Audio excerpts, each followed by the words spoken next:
Bonjour et bienvenue à Quoi lire cette semaine.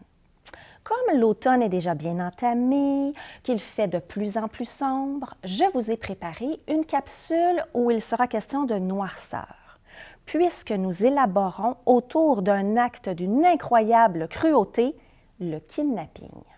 Alors, toutes les suggestions que je vous ferai aujourd'hui porteront sur le sujet, mais l'élaboreront de façon bien différente. Alors, commençons par un premier roman dont l'issue est assez horrifique, vous allez voir. Il s'agit du roman intitulé « Mâchoire ». Il est signé par la poétesse, nouvelliste et romancière équatorienne Monica Ojeda. Il a été publié dans sa version originale en 2018, puis traduit en 2022 aux éditions Gallimard. D'emblée, nous sommes plongés dans l'effroi, puisqu'une adolescente, Fernanda, une adolescente délurée, frondeuse, insolente, est retenue captive dans une petite cabane au milieu de nulle part, en plein cœur de la forêt, où elle a beau crier, personne ne l'entend. Elle voit à travers une petite fenêtre un volcan au loin. La personne qui la retient captive, sa professeure de littérature. La raison? Eh bien, vous le découvrirez en lisant le roman. Un roman atypique, un roman déjanté, où plane une éclatante noirceur. Donc, nous évoluons aux côtés d'un groupe d'adolescentes délurées, des adolescentes de bonne famille, qui se rebellent contre les insuffisances maternelles. Elles sont en butte face au monde des adultes qu'elles jugent rempli de vices, d'incompétence. Elles se poussent toujours plus loin en s'inventant des histoires plus épouvantables les unes que les autres, qui cherchent à effrayer les plus courageuses d'entre elles. Elles s'inspirent en cela des creepypastas. Peut-être que vous connaissez, ce sont des histoires d'épouvante virales sur le net. Alors, ces jeunes filles-là, comme je le disais, en butte face au monde des adultes, un monde des adultes à l'intérieur duquel on dirait les mères dévorent leurs filles et les filles vampirisent leurs mères. Elles se questionnent sur l'éveil des désirs naissants, des désirs incertains. Elles se questionnent sur l'amour et la mort qui se confondent.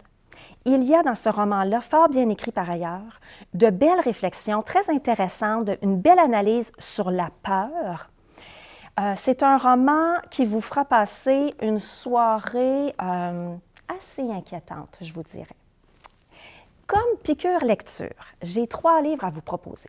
Les 2 premières suggestions, je les ai déjà lues, je vous les soumets. La 3e, j'ai très hâte de la lire. Alors, commençons par l'autrice chinoise Zhang Yiuran. J'espère que je prononce son nom correctement.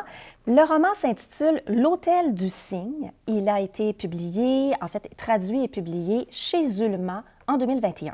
Dans ce roman-ci, il est question, entre autres choses, d'inégalité sociale au pays, par l'entremise ou à travers des personnages de femmes marginalisées.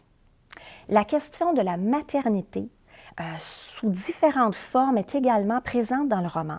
Une maternité réelle, comme une maternité rêvée ou fantasmée. Un roman tout court, qui risque de vous amener à des réflexions à divers niveaux de lecture, je vous dirais. Donc, un roman que je vous recommande. Je vous recommande également Une famille passagère de l'auteur Gérard Donovan, qui est un romancier et poète irlandais, dont je vous avais déjà parlé d'un roman que j'ai adoré, son roman Julius Winsome, je vous en avais parlé dans une capsule précédente. Donc ici, on le retrouve dans une famille passagère où il met en scène une femme instable qui rêve de devenir mère. Elle est seule dans la vie, elle ne sait pas trop comment elle pourrait finalement devenir mère. Et alors qu'elle est dans un lieu public, alors qu'elle n'avait pas prémédité son geste, elle va profiter de l'inattention d'un couple de parents pour subtiliser et s'enfuir avec un bébé. Elle est convaincue qu'elle va se faire attraper, et pourtant non. Alors elle parvient à fuir avec ce bébé-là.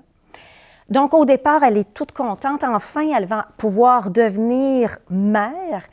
Toutefois, elle se rend vite compte que la réalité n'est pas toujours aussi facile qu'elle se l'était imaginée.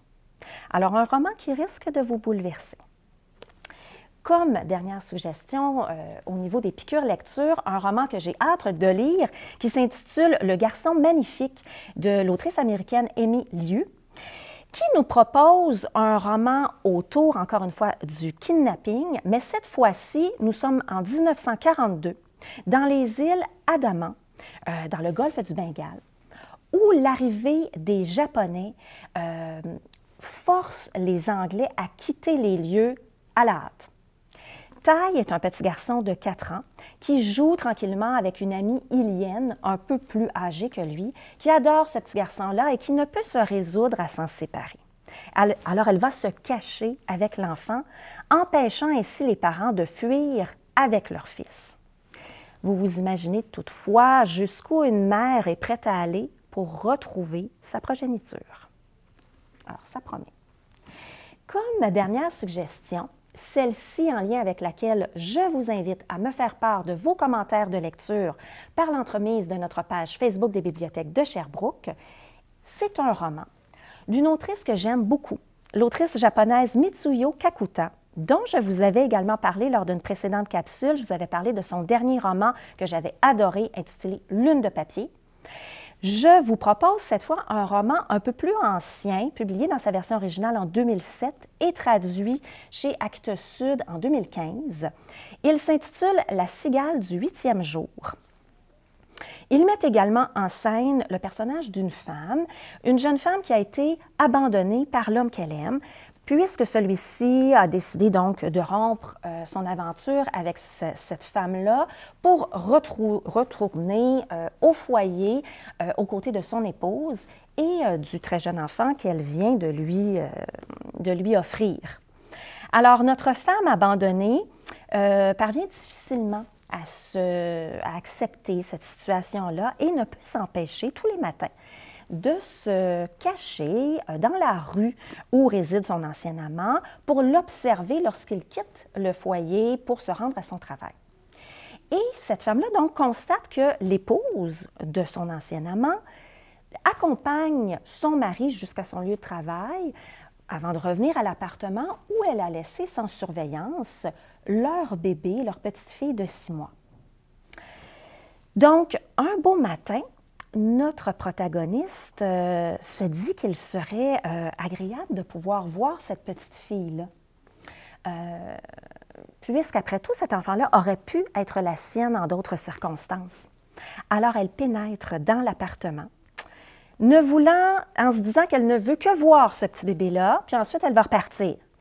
Toutefois, l'enfant, lorsqu'elle rentre dans l'appartement, est en détresse. L'enfant pleure, il est en crise. Alors, elle ne peut tout simplement pas le laisser comme ça, toute seule. Alors, elle prend cette petite fille-là dans ses bras. Mais une fois avoir consolé la petite fille, une fois avoir soupesé son petit corps, une fois avoir respiré l'odeur de cet enfant-là, comment peut-elle le redéposer et sortir, tout simplement? De toute façon, elle trouve que cette mère-là est bien indigne de quitter comme ça en laissant toute seule son bébé. Elle-même s'en occuperait bien mieux. Alors, elle décide de fuir avec l'enfant. C'est un roman tout en délicatesse, en nuances. C'est bien écrit. C'est un roman qui risque de vous habiter longtemps, qui va amener des réflexions particulièrement intéressantes sur qu'est-ce que signifie finalement être mère. Alors, je vous laisse le soin de le lire et de m'en reparler en nous inscrivant vos commentaires de lecture sur la page Facebook. C'est ainsi que se termine la capsule d'aujourd'hui. J'espère que le sujet vous est captivé. Donnons-nous rendez-vous prochainement pour encore plus de suggestions de lecture. D'ici là, portez-vous bien et à très bientôt.